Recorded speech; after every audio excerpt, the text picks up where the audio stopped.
Kurt Cobain's death was not merely the loss of a musician, it marked the sudden silencing of an entire emotional era that defined a generation throughout the 1990s.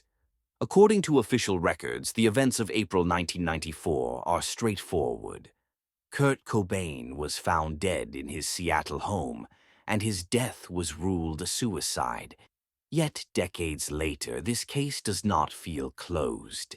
Instead, it remains suspended in a strange state of unresolved tension, one that continues to generate questions, discomfort, and a lingering sense that something about the story never fully settled into place.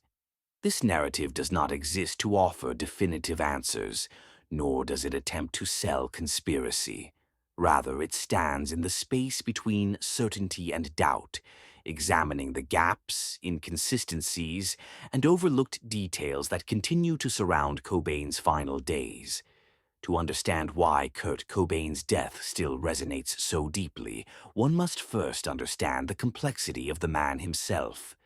Cobain was not simply a rock star. He was a deeply conflicted individual who carried immense creative sensitivity alongside chronic physical pain, addiction, and an ongoing internal struggle with identity and purpose. While Nirvana's success brought him global recognition, it also amplified his discomfort with fame. In interviews, Cobain frequently expressed resentment toward the commercialization of his music and the way his art was consumed without regard for its emotional intent.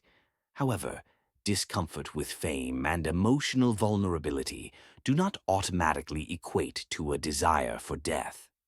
This assumption, often retroactively applied to Cobain, oversimplifies a profoundly complex human experience.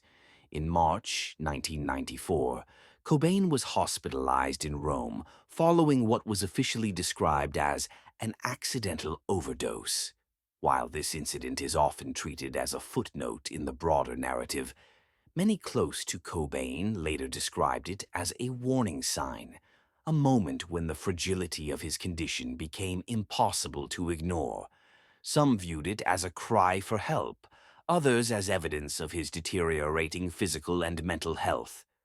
Regardless of interpretation, the Rome incident marked a turning point. From that moment forward, events began to unfold rapidly, leaving behind a trail of unanswered questions. After returning to Seattle, Cobain entered a rehabilitation facility, but left prematurely, a decision that would later become one of the most scrutinized aspects of his final weeks. What followed was a period during which Cobain largely disappeared from public view. The timeline of these days, who he contacted, where he went, and what state of mind he was in, remains fragmented. This absence of clarity is not inherently sinister, but it is significant. In cases where a narrative feels complete, details tend to align. In Cobain's case, they often do not. The circumstances surrounding the discovery of Cobain's body have been debated extensively over the years. The positioning of the firearm, the levels of substances found in his system, and the estimated time of death have all been cited by various experts as elements that raise questions. Some toxicologists have argued that the amount of heroin reportedly present in Cobain's bloodstream would have made it physically difficult, if not impossible, for him to perform the actions attributed to him.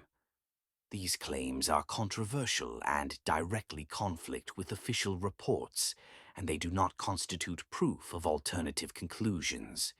However, they do illustrate why the case continues to resist closure. It is important to clarify what this narrative is not. It is not an attempt to transform Kurt Cobain into a mythic victim or to rewrite history for the sake of drama. It is an effort to treat him as a human being rather than a symbol. Cobain's lyrics often explored themes of alienation, anger, and emotional exhaustion. But interpreting artistic expression as literal autobiography is a dangerous simplification. Art is a lens, not a confession. Media coverage following Cobain's death played a significant role in shaping public perception. Headlines frequently framed his death as inevitable, reinforcing a narrative that positioned Cobain as a tragic figure destined for self-destruction. This framing not only diminished the complexity of his life, but also contributed to a broader cultural tendency to romanticize suffering. Such portrayals can be harmful, reducing a multifaceted individual to a single moment and unintentionally sending dangerous messages to others struggling with similar feelings. Cobain's personal relationships have also been subjected to intense scrutiny. Speculation surrounding his marriage and inner circle has persisted for years, often veering into accusation and blame. Yet relationships are rarely simple, and assigning responsibility to any single factor or individual ignores the layered reality of human connection.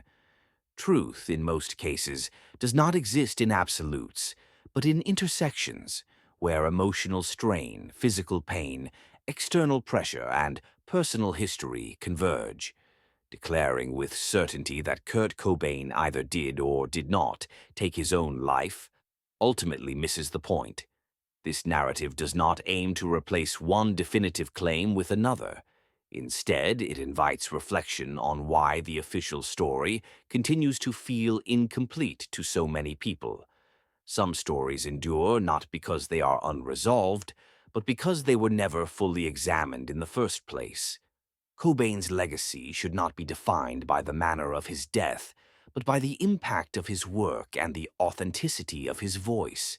Still, the ambiguity surrounding his final days has inevitably shaped how that legacy is perceived.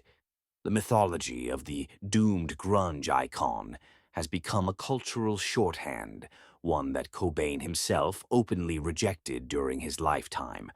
To truly understand him requires moving beyond that myth and acknowledging the uncomfortable nuances that remain. This account does not end with a conclusion, because conclusions imply certainty. Instead, it ends with a pause, a recognition that some stories resist resolution, not because the truth is unknowable, but because it is complex. Kurt Cobain's death exists in that space, a place where official records provide structure, but unanswered questions continue to echo. Ultimately, this is not a story about conspiracy or denial. It is a story about narrative responsibility, about the difference between accepting an explanation and understanding it. Kurt Cobain's death remains a part of rock history not because it is mysterious, but because it challenges us to confront how we interpret pain, fame, and the human cost of cultural icons. Some stories are not meant to be closed. They are meant to be revisited with care, restraint, and honesty,